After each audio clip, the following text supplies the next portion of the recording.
Yes, you're right.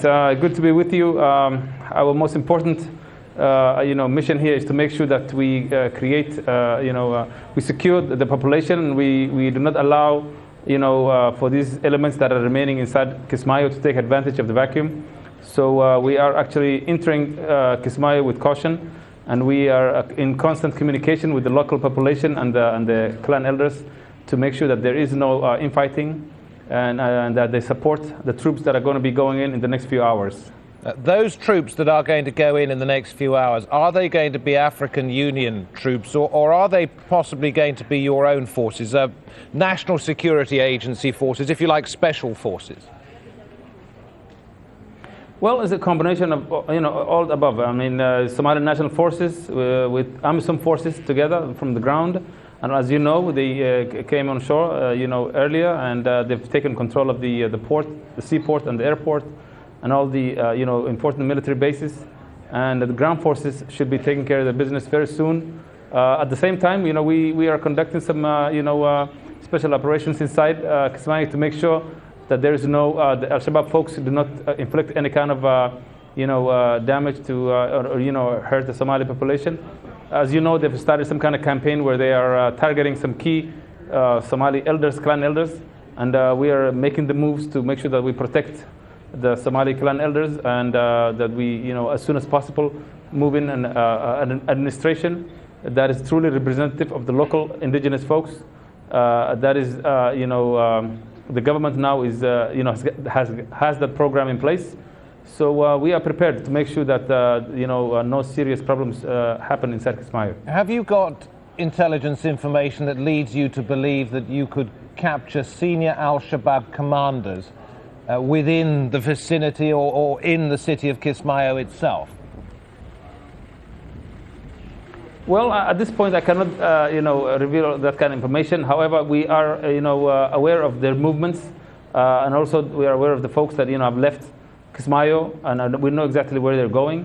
At the same time, there are some remnants of al-Shabab and al-Qaeda that are trying to assimilate and trying to hide among the local population. So we're also conducting some operations and making sure that we flush them out. But at the same time, the most important thing for us is to make sure that nothing happens to the local population, and that there's no damage to their property, and that we create peace among the local Somali clans from the area. And that they work with us, and as they have been working with us already in the last few months. And I mean, it wouldn't have been possible for us to get to where we are without the help of the Somali population outside of Kismayo and within the city. So we are truly hopeful that we will finish this operation with minimal damage, to property and life as well. We're not just talking about Kismayo. We're talking about places like Baidoa, Afgoy, other urban centres out of which al-Shabab has been driven. Do you believe you are close to defeating al-Shabab now? We are very close. I think this is, as you know, Kismayo is their final stronghold. And as Kismayo falls, and comes into the hands of the Somali government and Somali troops, all that is left now is the sweep up operations, and to make sure that, we also open, from Mogadishu all the way to Kismayo and Baidoa, and make sure that business starts flowing and people can move freely. And this is our next mission. But we know that al-Shabab and al-Qaeda are not going to be a threat anymore, and they do not have the military capacity to make a comeback within the major cities. Well, let me put this to you.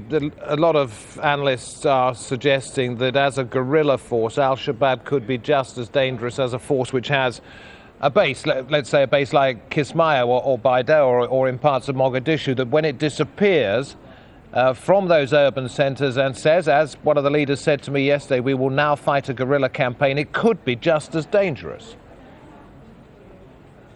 That's right, and we are aware of that the face of this war is going to be changing, and we are fully aware and we are ready, and we've got plans for that as well. We know they're going to change their tactics the same way they've changed once we chase them out of other regions. But the key is that for the Somali public and the international community to know that we are ready for any kind of tactic they use, and we are aware that they will try to use guerrilla tactics and things like that. However, the good thing is that the Somali population, wherever they are within Somalia now, are working with us. They are ready to, and they are welcoming the new government, and they've seen the prosperity and the progress that has taken place in other regions. And once the government has taken hold, and so they want to join and become full members of the rest of Somalia, and that is what is truly helping us. And we are just going to make sure that we come through with the promise that we've given to Somali people, and that is to make sure we eradicate al-Qaeda and al-Shabab from Somalia, and that we free all of our people from this menace.